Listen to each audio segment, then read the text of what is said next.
Tani may umat sa Luzon ba nag-gathering sa mga pastors, workers, missionaries, fellowship.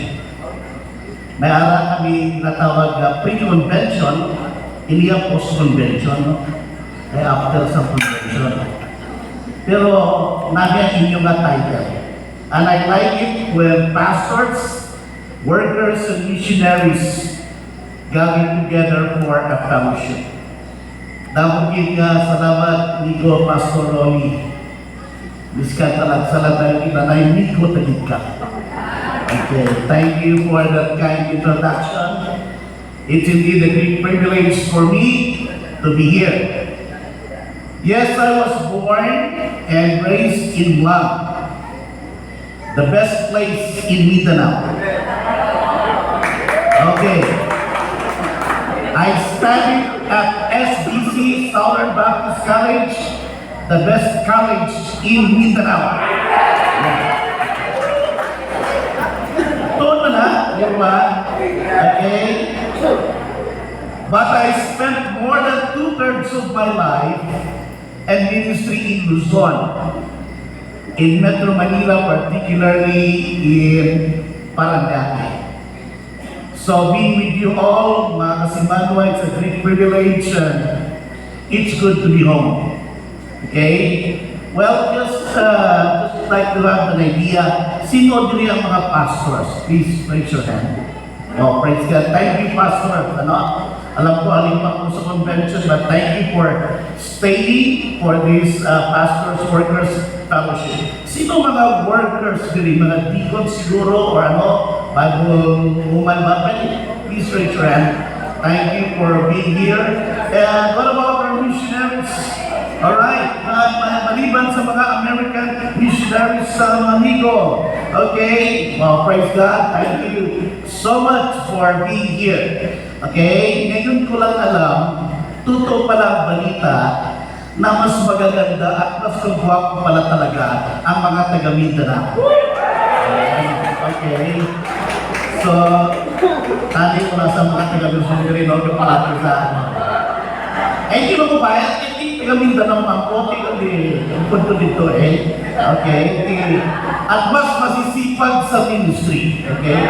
So, praise God for this opportunity. Well, indeed, we gather at a crucial moment in ministry.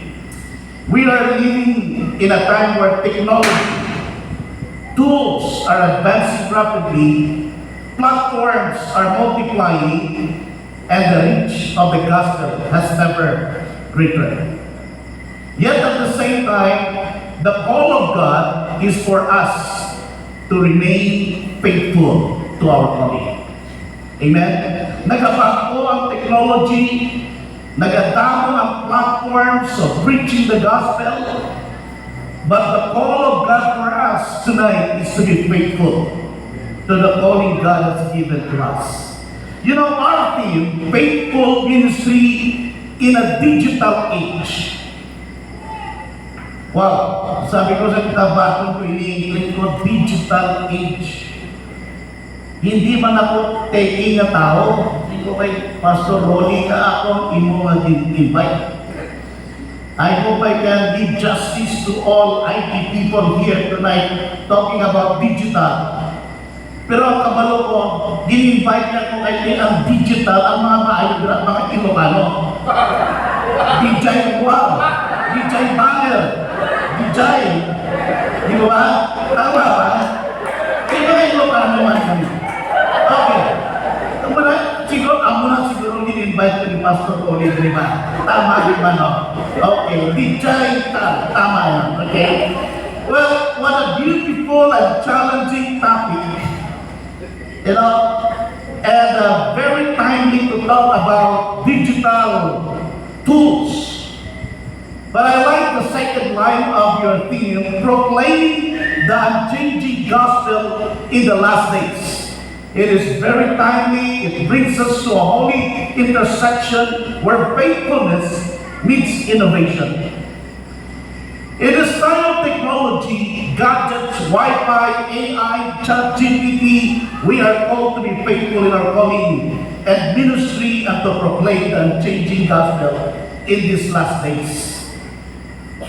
This is not merely about learning new methods, but about guarding eternal convictions. The question before us now is not just how to use digital tools, but how to remain faithful stewards of the gospel in their use. My friend, as we begin tonight, may the Lord align our hearts so that whatever changes around us, our message, our calling, and our devotion to our Lord Jesus Christ remains steadfast. Amen. Let us pray. Father in heaven, I thank you, Lord, for this very time to be with my brethren here in Mindanao Convention. I thank you, Lord, for the pastors, the workers, and the missionaries who are here. Lord, use your servant now to speak your word with clarity, with power, with instruction, with hope and encouragement that as we hear your word. Tonight, I pray that let there be convictions, let there be transformation, let there be conviction coming from the Holy Spirit. Father, I pray for the Holy Spirit to move in our midst and let alone the name of Jesus Christ be glorified. I pray this with thanksgiving in Jesus' name. Amen and amen. Tonight for our first session, because I'll be speaking tomorrow again, not miss tomorrow, I'll share to you my testimony. Let's talk about digital tools as servant of the word. Digital tools are servant of the word. 2 Timothy chapter 4, beginning verse 2 and following, sabi dito, preach the word, be ready in season and out of season. Reprove, rebuke, and exhort with complete patience and teaching. For the time is coming when people will not endure some teaching, but having itching ears, they will accumulate for themselves teachers to suit their own passions, and will turn away from listening to the truth and wander off into myths.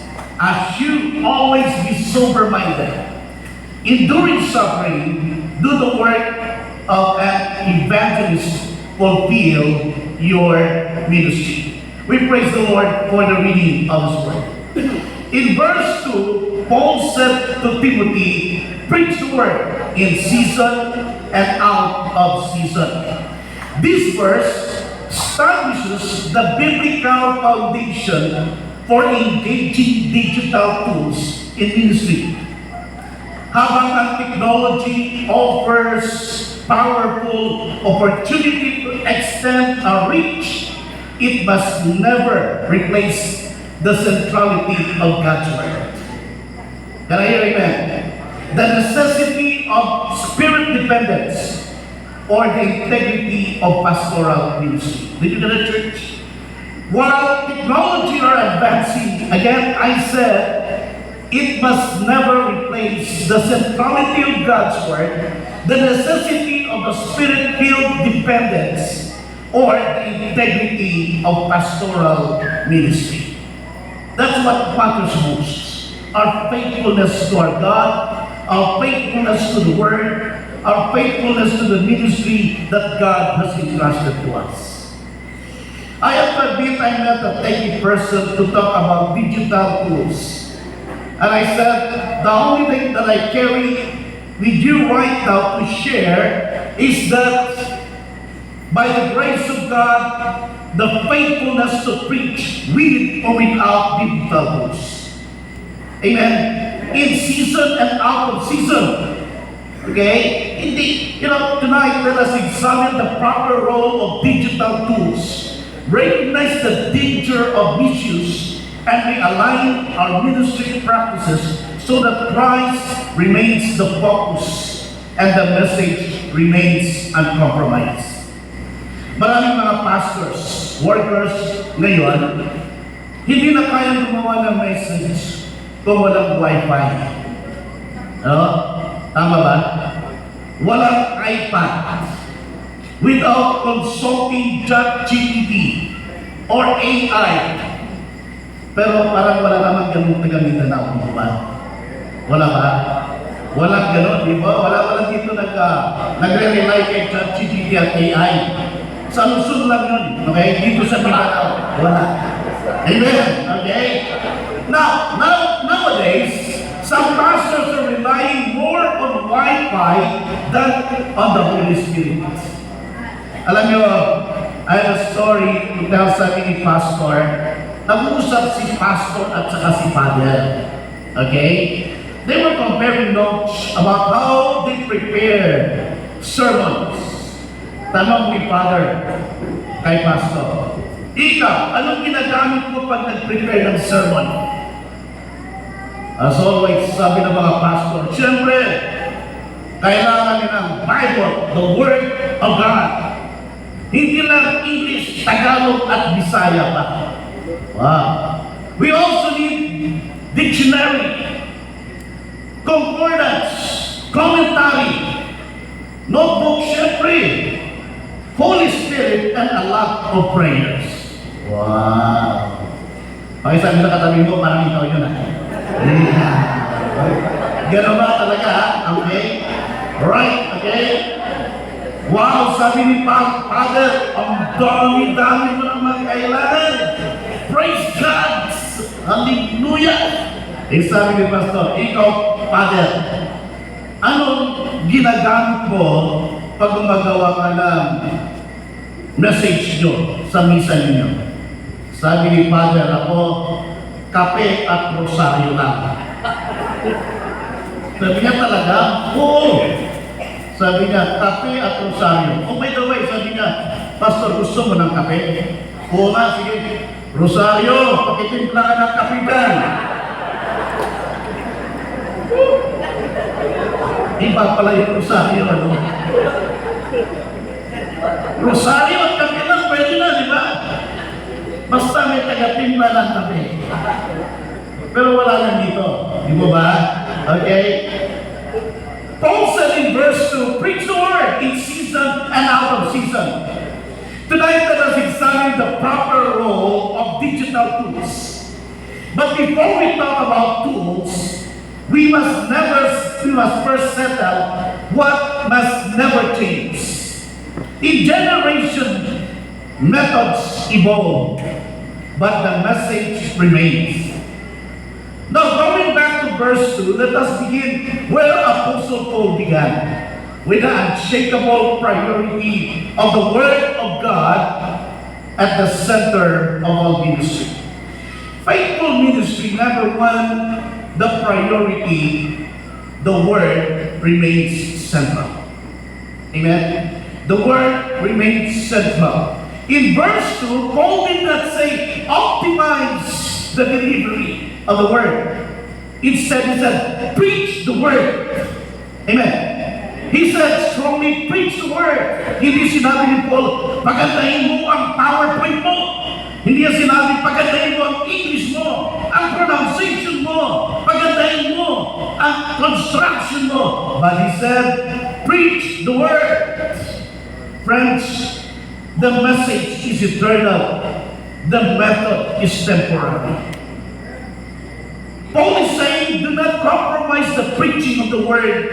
Preach the Word of God sincerely and faithfully in the power of the Holy Spirit. In the context, can you imagine the context of sinusulat ni Paul ito kay Timothy? Paul wrote 2 Timothy chapter 4 during the final season of his life while in prison in Rome and awaiting execution under Emperor Nero. This was not merely instruction or a passive order or a suggestion, but it was a dying apostle's final charge. Paul is now passing the baton to Timothy, a young pastor he deeply loved.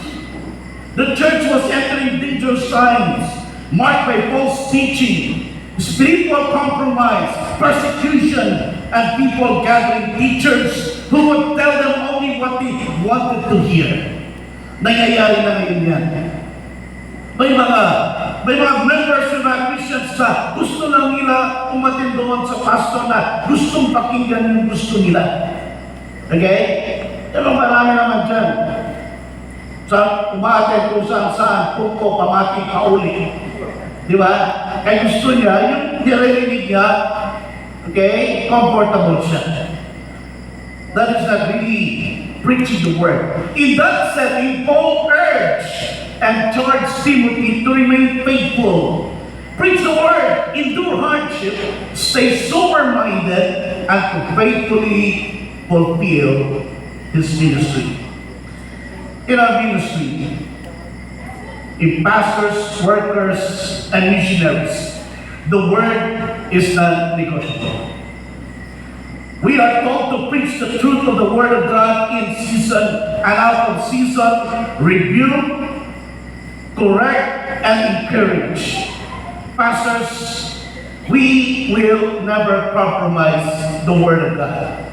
We pastors, workers, and missionaries ay hindi lang mga speakers, not content creators, or managers of religious activity. We are entrusted as stewards and messengers of the living Word of God.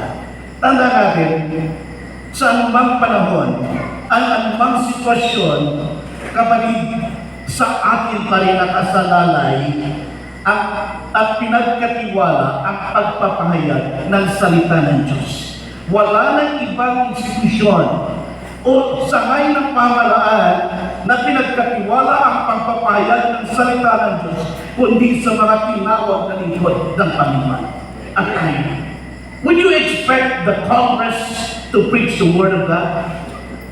Would you expect the Senate, the Malacanang, or any powerful departments of ministry in the Philippines or around the world? But it's the church, the people of God, whom God entrusted the preaching of the Word. We will never compromise the Word of God. Yes, you have been charged to preach the Word in season and out of season. Kaya dapat tayo magpatuloy na maging tapat, maging masigasig sa ating tungkulin to preach the Word. Carry this book and preach wherever God will lead you. Church, you don't know that Quran, the holy book of Islam, refers to Christians as the people of the book. The Southern Baptists are called the people of the book because of our love for the Word of God. I have so many Pentecostal friends. I have many friends outside Southern Baptists. But they will always have a say about Southern Baptists, be strong in the doctrine from the Word of God. Come on, palakpakan naman natin ang ating Panginoon. But when it comes to doctrines, we never compromise, we stick to the Word of God. And that is what Paul is saying to us, to charge you to preach and teach the Word of God. Church, don't you know that the Quran talks about you as the people of the book, the people of the Bible? And that is appropriate and accurate description of who we are. Even as Southern Baptists, the people of the book, the Bible. But the question is, are we really men and women of the Bible? Do we really preach the truth of the Word of God? Are our messages on Sundays or whenever we have the chance to preach the Word of God really centered on the Bible, the Word of God? Or are they simply copy-paste from ChatGPT or AI? Are you still enjoying personal study or preparing your message for Sunday? Not to brag about it, I enjoy studying my Bible. You can ask my wife how long I stayed on my study table as I prepare for one message every Sunday. Because I needed it. Yes, I preach long. Sa totoo lang, I warn you. Because I preach because I have a lot to share. Okay? I don't know about you, but I enjoy literally. I fast when I study the Word of God. When I said I fast because I did not realize it's past lunch already, and my wife has to call me for a late lunch. That's the real fasting. Yes. Di ba? Hindi yung mag-fast ako, o tingnan mo, very holy ako. Di ba? Okay? Yun yung without telling your friend or others about what you do. My dear co-workers, at the heart of ministry is not innovation but proclamation. The unchanging call is to preach and teach God's Word faithfully in the power of the Holy Spirit, regardless of changing methods or platforms. Yes, digital tools may enhance delivery, but they must never redefine the gospel message. Di ba? Faithful in preaching the gospel, the unchanging gospel. Yes, digital tools again may enhance delivery, but they must never redefine the gospel message. When Scripture loses its central place, ministry becomes shallow and powerless. Faithful servants and preachers of the Word ensure that every tool, strategy, and platform remains anchored in biblical truth, preserving the authority, clarity, and the transforming power of the Word of God.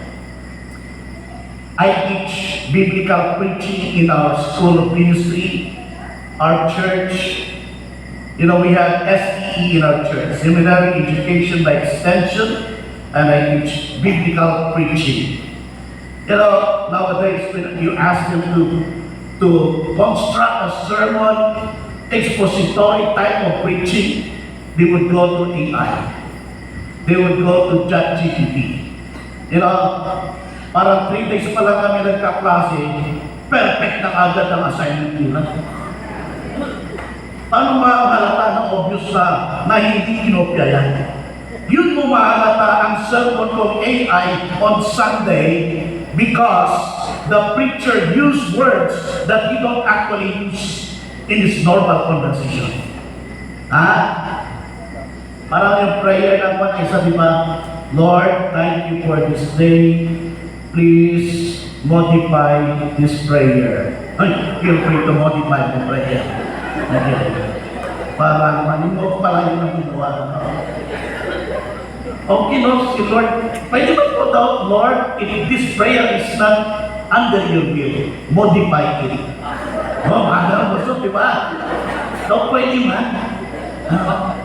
Pero, you know, church, okay, sometimes sabi ko, okay, I know, where did you get this? Sabi ko, let's start from basic. Okay lang, it's okay na magkamali kayo. Okay? Just don't give you something that you did not prepare. Let's start from the very beginning. Let me teach you how. Okay, magkamali ka man, it's okay. Paano ka matututo o kung kopyahin mo at copy-paste ang isasubmit mo sa akin? Ganun ang mga estudyante ngayon, ano? Okay? I can understand kung mali, it's okay for as long as you have been faithful to the Word of God. My friend, technology must never replace biblical authority. Technology must never replace the truth of the Word of God. Technology must never replace the Word and the power of the Holy Spirit when the Word of God is preached. A PowerPoint without biblical truth is powerless and without a point. You get that? May type of PowerPoint? But without biblical truth in your PowerPoint, it's powerless. A palace video without truth is still empty. A simple message with truth carries eternal power. Hudson Taylor says, God's work done God's way will never block God's supply. In 2 Timothy chapter 4, Paul commanded Timothy to preach the word in season and out of season. This instruction in verse 2 to 5 were not produced by a machine, or transmitted through artificial intelligence. They were words flowing from a faithful servant of God to another, from a suffering apostle to a young pastor. Hindi po kinuha ni Paul sa ChatGPT AI ang message niya para kay Timothy. But if yun po ay galing sa kanyang puso, and I tell you, pastors, it's more wonderful if you truly seek from the Holy Spirit and from your heart what to share whenever you preach to your members. They were words flowing from a faithful servant of God to another, from a suffering apostle to a young pastor. Paul, as mentor to Timothy, sabi niya sa chapter 2, to present yourself as one approved, accurately handling the word. Church, faithfulness to the word is not merely about delivering sermons. It is about rightly dividing, handling divine truth with reverence, with integrity, with accuracy, with fear of God under the guidance of the Holy Spirit. So let us ask ourselves honestly, who is your Timothy? Are you becoming a Timothy of your Paul, or merely a Timothy of AI? Is your standard defined by theology or technology? Hello? Is your standard defined by the theology of the Word of God or defined by technology? Copy-paste. With the Word firmly at the center, we can now ask, what is the rightful place of digital tools? If they are not the message, then what are they? They are simply an extension and not replacement of faithful ministry. Those entrusted to preach and teach the word carry a sacred accountability before God. Again, the word remains central. Let us now see how technology can serve as extension and a replacement of faithful ministry. Now let's talk about the purpose. The purpose. Digital tools are extensions of ministry. Hindi naman talaga bawal. Hindi naman talaga, hindi ka naman nagkakasala. Amen? I did not say that tonight, I am not saying don't go to ChatGPT or don't go to AI. Okay? No. Digital tools are extension of ministry. Nothing beats personalized ministry. In Romans chapter 10 verse 14, sinabi na, how will they hear without someone preaching to them? That's personal. Sabi ni Paul in 1 Corinthians chapter 9 verse 22, I have become all things. My friend, while preaching the word is simple, digital tools are gifts that can extend the reach of ministry beyond physical boundaries. They allow the gospel to travel across nations, reach them homebound, and connect with the next generation. However, they are not replacement for the ministry itself, but extension of it. Hindi rin naman talaga masama sa likod. Gumamit ng mga digital tools. As you can see, I'm using laptop. I used to see yellow pad. Okay? So, hindi naman talaga masama gumamit ng digital. But remember, digital tools, when used rightly, they support preaching. They support discipleship. They support evangelism and missions. The goal is not to build platform, but to build people, win souls, and using technology as a bridge to bring the truth of Christ into our lives. Can I hear amen? Amen. For example, online preaching and Bible study for OFWs, for sick members, for seekers, Sa aming church, naka-online kami, naka-live din pag Sunday, and after that, my media people will turn my message into YouTube. Kaya I have YouTube. We are using it. Digital ministry allows the gospel to reach people who may never physically enter a church building. As I said, OFWs, those seamen there on the boat, sick members, seekers quietly searching for hope. Online preaching can only be an extension. Bible apps, sermon archives, discipleship platforms, these tools help believers access Scripture, revisit teachings, Bible app, daily devotion, sermon archives, and etc. Another thing is that social media as a modern day marketplace. Remember in Acts chapter 17, when Paul, he traveled from one city to another to preach, to do mission and plant churches. Apostle Paul entered public spaces in Acts 17 to personally engage people with truth. Social media has become today's marketplace of ideas and influence. In our church, we train cell leaders to handle small group or cell group. We are a cell group church. We don't have Sunday school. Okay? We have small groups. 100% of our members are in the cell group. Okay? Before the pandemic, we have 20 cell groups. After pandemic, with online, hybrid cell group, face-to-face, now we were able to establish plant cell group more than 60 to date. Bago ako umalis. And we check on that. And this translated to 400, 500 attendance in our city cell group weekly meeting. Weekly. Okay? 400 to 500 attends our cell groups. Why? Because we train small group leaders. Are there online cell group pastors? Yes. My cell group, the one that I lead, because senior pastors are not exempted to attend cell group. I preach about it. That's why I need to do it. I'm a cell leader myself.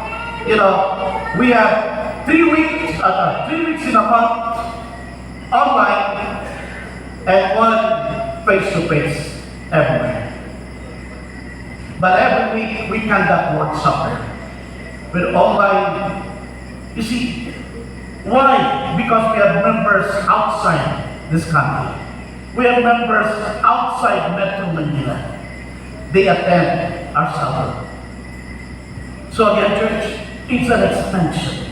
And when the word is preached via face-to-face, online, hybrid, there are salvations, healing, and ministry that is happening every week. We also have international cell group. We have people from different countries attending the cell group. This reminds us that when used responsibly and purposely, digital resources can become powerful instruments for connection, for encouragement, for discipleship, and evangelism. Again, digital tools are gifts that can extend reach of ministry beyond physical boundaries. They allow the gospel to travel across nations and connect with the next generation. When used right, it support our ministry. But remember, digital tools extend reach, but cannot replace presence, personally discipleship. We have one that attends from Canada, and he gives offering, more than 20,000 pesos monthly. It supports the ministry. Why? Kumakain din siya. We did not tell her, or we don't do offering on sub group or small group. Okay, but people who are not even part of our church, but they attend our small groups, especially from other countries, they send their support financially. As we embrace the usefulness of digital tools, we must also exercise discernment. Every gift carries a potential danger when misused. Let us now consider the subtle but serious risk of dependence of technology in our ministry. Number 3, let's talk about the danger. Subtle dependence on technology. In John chapter 15, verse 5, Bible says, apart from me, you can do nothing. Here the Lord was teaching His disciples that through spiritual life, fruitfulness and effectiveness do not come from human ability, from human systems, or external tools, but from continual dependence on Christ alone. What are the dangers of being dependent on technology or in digital age? Ano-ano ang mga dangers kapag nasanay kang mag-ChatGPT, mag-AI, or if you are dependent on the technology, sermon preparation becomes copy-paste. Minsan, late Saturday night or Sunday morning na ginagawa. Kasi, gano'n na nasanay. Ano? The danger of pati prayer mo, okay, ay copy-paste na rin. Kaya ingat ka lang. Okay? The danger of your prayer life weakens. Why? You don't depend on the Holy Spirit anymore. Prayer life weakens when content production increases. Of course, syempre, hindi ka na mag-pray. Madadali na mag-download or mag-copy-paste ng message. The danger of metrics, number of viewers, like number of shares, comments, replaces spiritual food. Metrics replaces spiritual food. I remember during pandemic, when I was first introduced to YouTube, ang system namin nun, I record, me and my wife plus my daughter, we record our message. I tell you, nakakatawa nung una. Talagang, pero my media guard would say, just tuloy mo lang, ako na bahala. Sure enough, napapaganda niya na. And, alam mo yun, tuwang-tuwa ka po sa kanya. Pastor Doms, dapat 500 views ka na, 2 days pa lang. Malaki naman yung ulo ko. YouTuber na si Doms. Diba? Bro, tapos ka na, yung isang bato, yung TikTok mo, grabe ka nila, 25,000 na. Paano nangyari yun?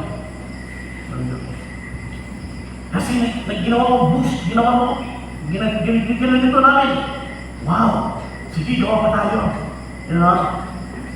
Glory to me, glory to me, glory to you. No longer glory to God. No longer, trusting God of the result. We divine preaching as something like it is communicating the word or the truth of the word of God in the power of the Holy Spirit and leaving the result to God. Really? Or leaving the result to those shares and likes? No longer to God. Then later, nung dumami ng mga YouTuber, sabi, bakit? 25 pa lang viewers ko. Second day na. Yata pinapanood ng numbers, nalulungkot na rin ako. Affected na rin ako. Why? Nag-depend ka sa matrix. Nag-depend ka. Then suddenly, you hear a testimony, a powerful testimony about how the Lord has touched his heart out of a message you prepared. Nakaka-excite din naman. Now, ngayon, maraming mga content creators, iba ang objective nila. Okay? Ours is to honor and glorify our God. Theirs is to earn money and to have more followers. But we don't let people follow us, we let them follow our Lord Jesus Christ. That's why to preach the gospel, the unchanging gospel in the last days, church, realize that our calling is not to have more shares, to have more likes and comments. Our objective is to glorify our God and to be faithful in the task God has called us to do. What are the dangers? The dangers of less dependence on the Holy Spirit. Hindi ka na mag-pray. The danger also of pleasing people rather than God. Ang mga prayers, copy-paste na rin. Magandang English, magandang words. Hindi mo rin maintindihan because it's not from the heart anymore. Di ba? Ganda ng English. Alam mo, in our church, before offering, I normally ask one elder to exhort giving for 1 minute. I give the verse. Just, exhort out of that verse for 1 minute with prayer. Nung una, yung 1 minute, nagiging 5 minutes. Bakit? From this verse, I'd like to share to you 3 points how to give. How to give, inunahan pa ako. Mamaya pa yung 3 points ko eh. Okay? Ano nangyari? Madaling mag-copy-paste eh. Until I have to talk to them. No, I did not expect you to give 3 minutes during offering time. I jokingly told them, lumiliit ang offering sa haba ng exhortation nyo. Kasi naman ako, subukan nyo mas maiksi, mas madami. Wow. Di ba? Offering naman. Bakit na ako tumilig na. But anyway, church, okay? So again, those are the dangers of what we're doing. One of the greatest risks in digital age is not outright misuse, but quiet dependence. Ministers may begin to rely more on tools, content, and analytics than on prayer, study, and on the Holy Spirit. The shift is often gradual and unnoticed. When dependence moves from God to technology, spiritual depth to technology weakens. Faithful ministry requires constant vigilance, ensuring that the tools remain servants, not masters, and that our confidence rests not in digital efficiency, but in God's power. Amen. Kaya sa totoo lang, hindi ako masyadong techy, but I bring with you the faithfulness to preach the Word of God. Kasi that is what matters to our mind. Let me ask you, are we relying more on Wi-Fi than on the Holy Spirit? Let us ask ourselves, who is guiding our message? Nomatology or technology? The Holy Spirit or technology? Faithful ministry has always depended on the guidance and empowerment of the Holy Spirit. Jesus declares in John 16:13, when the Spirit of truth comes, He will guide you into all truth. Technology may provide information, but only the Holy Spirit provides spiritual illumination, spiritual conviction, and life. Think about this, my dear pastors, co-workers, and our dear missionaries. Where are you tempted to substitute technology for dependence on God? How can you redeem digital tools without compromising spiritual depth? Servant leaders, workers, pastors, God has entrusted us not just with tools, but with truth. Let us never confuse efficiency with effectiveness, not reach with faithfulness. Technology can amplify our voice, but only the Word of God carries eternal power. Guard your calling, keep Scripture central, let Christ remain in the message, and ensure every tool serves His purpose. Before we master platforms, let us be mastered by the Word of God. May our ministries not be known for creativity alone, but by convictions, clarity, and the unmistakable presence of God. Again, be faithful minister of the truth of the Word of God. Paul said, preach the Word in season and out of season. Correct, rebuke, and encourage. Let us pray. Father, I thank you for your word today.